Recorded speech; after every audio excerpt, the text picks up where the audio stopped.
Alrighty. So today we're going to move on to section 1.1.3, and we're going to talk about domain and range. Yeah. And I know throughout your mathematical careers, these two words have come up for you guys, right? Yep. So we know, like, for the most part, when it comes to us making graphs, we usually look at like our x coordinates and our y coordinate, right? And then even through starting out this school year, we even came up with some names for our x's and y's. Sometimes we call x, our input. So our y would then be the output. Good job, good job. Okay. There was something else, independent and dependent.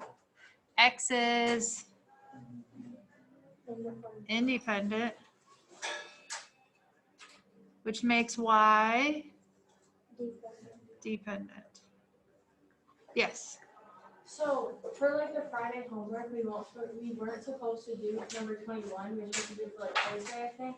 I did number 21 for Friday instead because I didn't realize. And I just wanted to let you know. Oh. Well, submit another. Just take more pictures and then resubmit them. So do it over. It's still open. Yeah, it is. It is now? Yeah, yeah. So take a picture of that 21 and put it with Thursdays. Does that make sense? Yeah. You know how you have the multiple pages? Yeah. So you can just add it. Okay. Does that work? All right. And then now we have domain and range. Anybody know what the X one is? You think that one's domain or range? That one's the domain, and Y is the range, right? And those ones, I have these cheesy ways of kind of like I don't know, I guess I know like input and output, like those ones that, I'm putting X in type thing. So I know that's input. So I always line up my eyes, input and independent type thing. The domain and the range one, I either think of them alphabetically. Between X and Y, which one comes first alphabetically? X, right? Between domain and range, which one comes first? Domain, right? Or this is really cheesy, but like I like farms and horses and ranches and stuff. So there's a state called Wyoming, and in Wyoming, they have a lot of ranches or ranges. Oh, wow, I did it. Right. Really? I know. I get a name for every. Thank you. Thank you. Thank you. What's the next for next? Yeah. All right. So when it comes to domain and range, we usually write these as inequalities. So usually written as an inequality.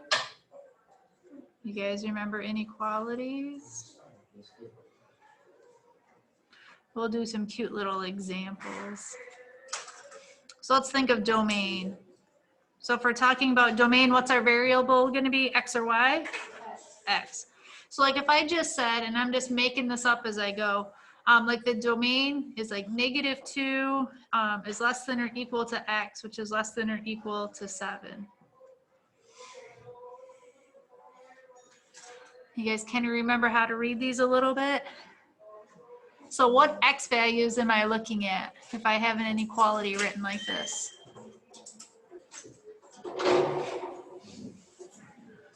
Would it be all the numbers in between -2 and 7? And including -2 and 7, right? And how do we know we're including the -2 and the 7? Yeah, that little line, right? This is less than or equal to, right? Less than or equal to. So this is all the numbers and including -2 to 7, right? Just writing it as a cheesy little.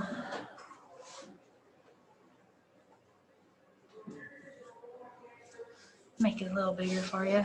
All right, let's try another cute little example. Let's try range, right? So if I'm talking about the range, and I'm just making this up as I go, let's say I give y is greater than 4.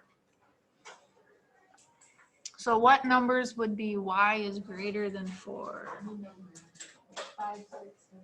5, 6, 7, 8. Could it include 4? No. Nope, can't include 4, right? So all numbers greater than 4. Okay. But not 4, right?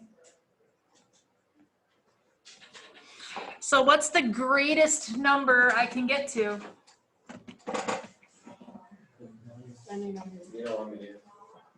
What's that thing way out there called? Infinity, right? Yeah, exactly. And beyond, absolutely. And that's very true, right? Because once you get to infinity, what can you do? You can go beyond it, right? And you keep getting to infinity. And then once you think you're at infinity, you get a little bit farther, right? And then you're at infinity again. Yeah. Yeah. So a lot of times, like if we're looking at like all real numbers,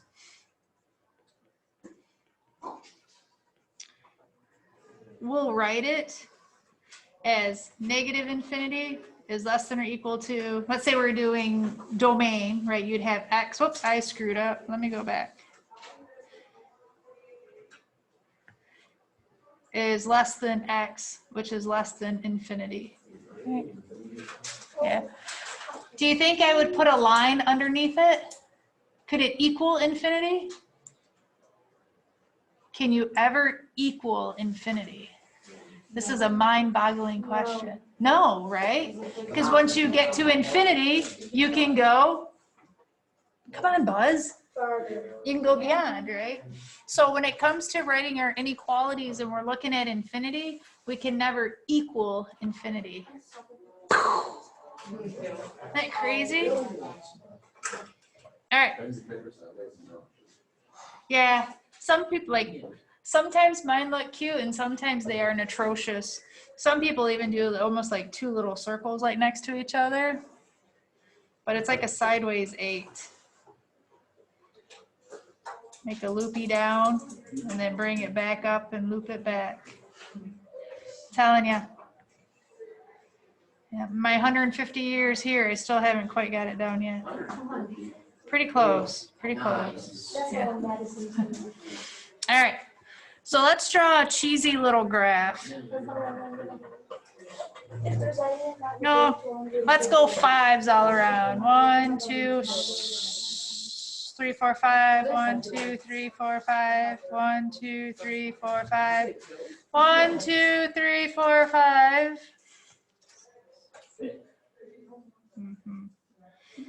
And I'm just going to make a short little line segment on here.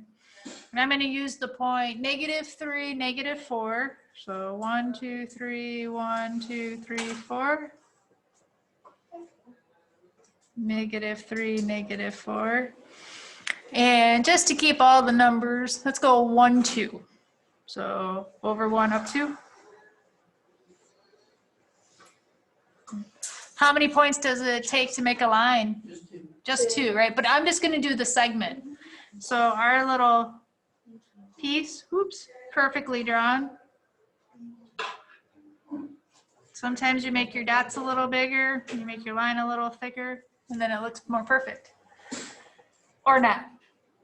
All right, on my screen it looks perfect. I don't know what's wrong with your guys' screen. All right, so now we can talk about that domain and that range. All right. So what's the definition of domain?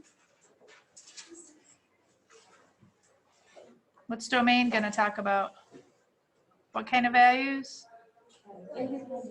The independent, yep, or the x values, right?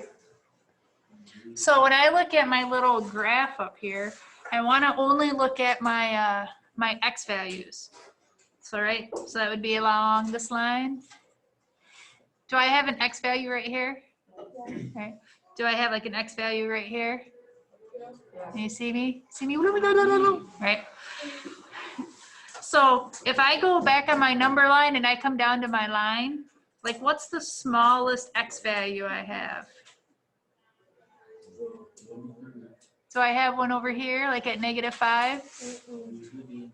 No. Do I have one here at -3? Yeah. Yes. Do I have anything farther over? No. So what's the smallest x value I can use? -3. Right?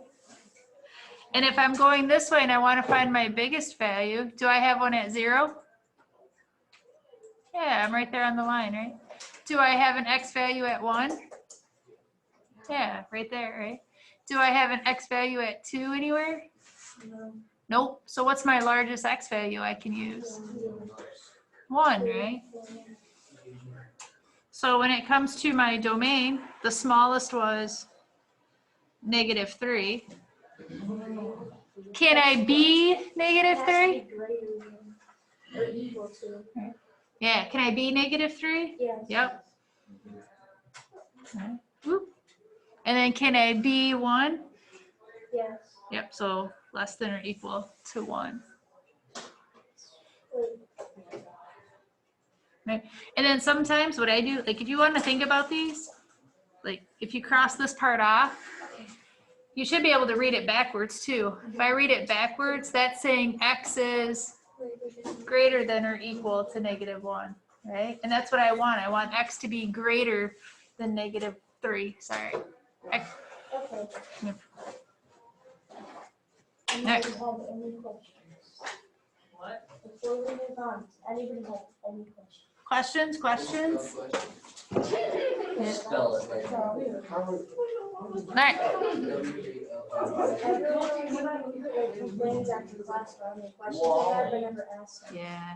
My points are better than yours. So what's after domain? What do we want to talk about? Range. And range is what values? Y values, right? So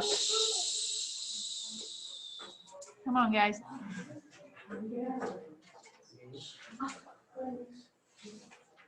So we're going to use kind of that same logic and that same thinking when it comes to our y values. So we're going to kind of like go down the y-axis. Right? Do I have a value for -2? Yeah, it's over here, right? Do I have a value for -3? Do I have a value for -4? Do I have a value for -5? Nope. So what's the smallest y value I can use? -4. Can I be -4? Yes. Yep. So that's going to be my smallest. So my y is going to be greater than that. And then what's my largest y value going to be? 2. Okay. Not too bad. All right. So you guys think you could find domain and range of functions? I believe I could. Yeah. Yep. So here's just like let's say we had something like this. I don't know. Right? And on this one, it's got arrows. Yep. So usually if there's arrows, arrows means that it keeps going on and on and on forever. And where is it going to go to? Infinity. And if we think of our x values, like those x values, they're still getting bigger and bigger or smaller and smaller, right? They're still going out. They're just going out at a smaller rate. Okay? So don't think that those stop. Those keep going and going and going and going and going and going and going, right? But my arms aren't long enough. Right. I'm telling you. Okay. All right. So let's go back to a little bit from like last week when we were looking at functions. Right? Woo, something wiggly. So consider the functions.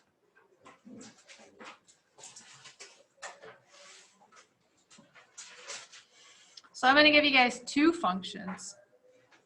So let's say we have f of x equals 2x squared plus 3. Then we got some other guy, g of x, and he equals the square root of x minus 2 and then plus 4. And that plus 4 is outside of the square root.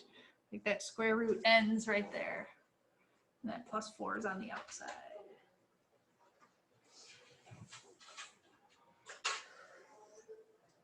All right. So last week, sometimes they would ask us to compute. And they would say compute f of 5. Do we remember what we got to do on that one? What do we got to do? Put in 5 for x. Does it matter which function I put it in? Yes. Yes. Which function am I putting it in? The one for f, right? That's what that little guy right there is telling us. It's telling us which function we're going to look at. So we're going to look at this guy, right? And you said that we're going to take that 5 and we're going to put it in for the x. Let's try it, right? So we would have what? 2 times 5 squared plus 3. Think we can do it all in one step? Yes. 5 squared is 25. 25 times 2 is 50. 50 plus 3 is 53. Look at you. You guys are some rock stars, right? Sometimes last week, instead of saying compute, they would tell us to find like g of 5. What are we going to do if we want to find g of 5? We're going to plug 5 in, right? So we would have 5 minus 2 plus 4.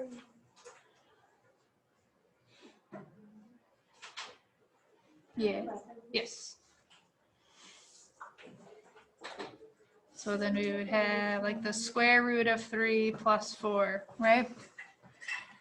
So when they want you guys to find like exact answers, can we break down the square root of 3 anymore to like a nice little perfect number? No, it's like one of those irrational numbers, right? So it's going to be that non-repeating decimal.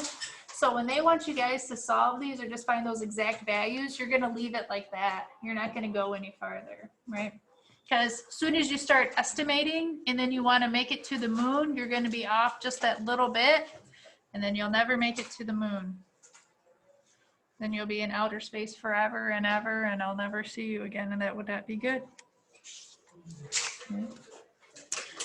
For poops and giggles, anybody know what the square, oh wait, let's do it. Yeah, we'll do, yeah. What's the square root of negative 3?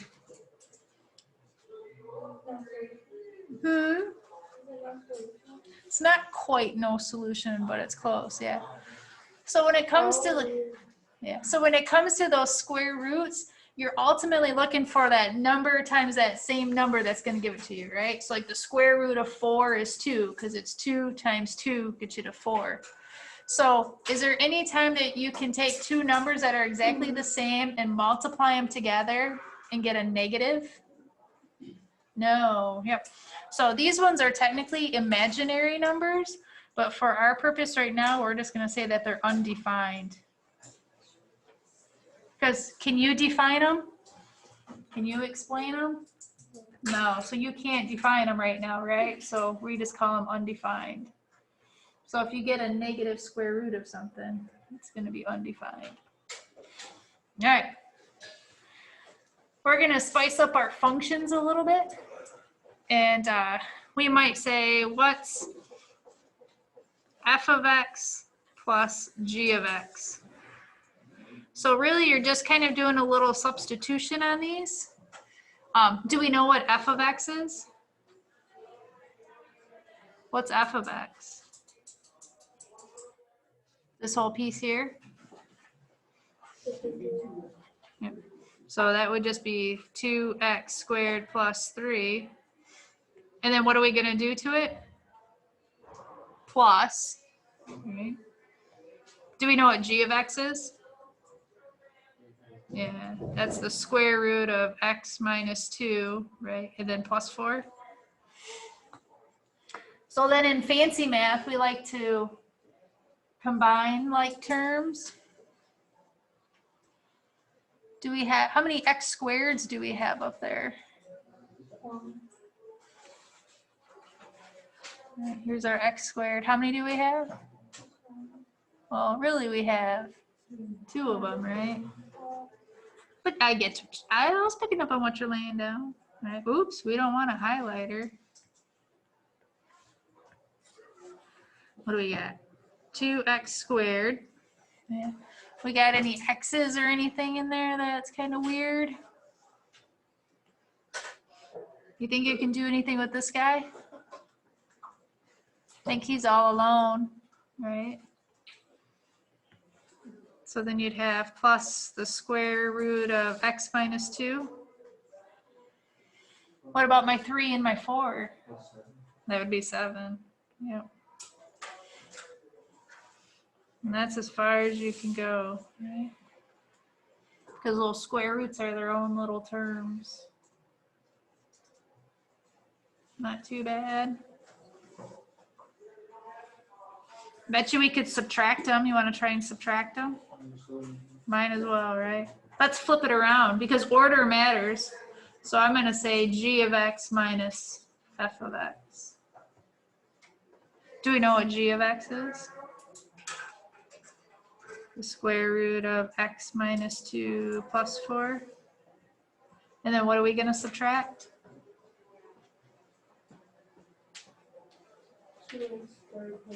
Plus 3. Yep. So subtractions are always the tricky ones, right?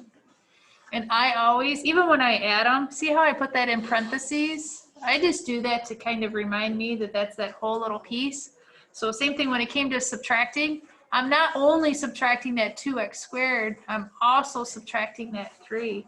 So I always put this in parentheses. So either I can distribute that negative through, right? Or I just know better.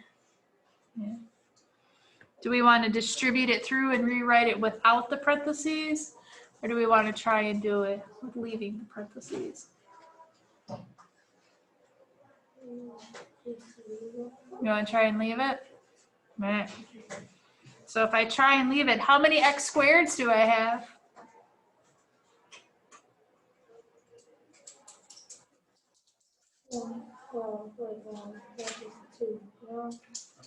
Positive 2 or negative 2? Yeah, negative 2, right? So negative 2x squared. How many square roots do I have? Yeah, that x minus 2, right? How many whole numbers do I have? 7. It'd be 1, right? Yep. So maybe we want to go through with that and like rewrite it without the parentheses, right? Might help us out a little bit.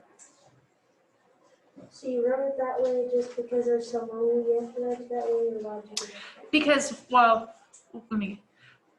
you're subtracting that whole function, right? So if you write this without these parentheses in here, then the only thing you're subtracting is the 2x squared.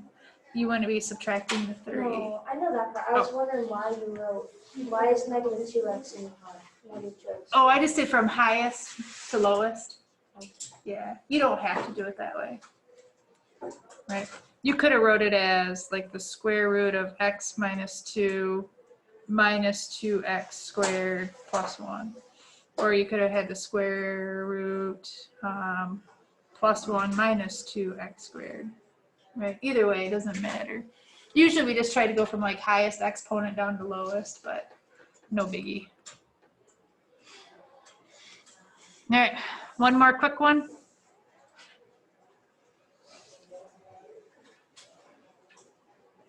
So remember our f of x was 2x squared plus 3, right? And last week they'd ask you guys to solve, and they gave you f of x equals 11. Do we know what we need to do on those problems? No, not quite. Isn't If 11 equals 2x squared plus 3? yeah, this is saying like that your whole function, your f of x function is going to equal 11. So it's saying this whole piece equals 11. So 2x squared plus 3 equals 11. All right, give you guys 14 seconds to try and solve it. Go. 14, 13. Oh, 11. That includes you. I know,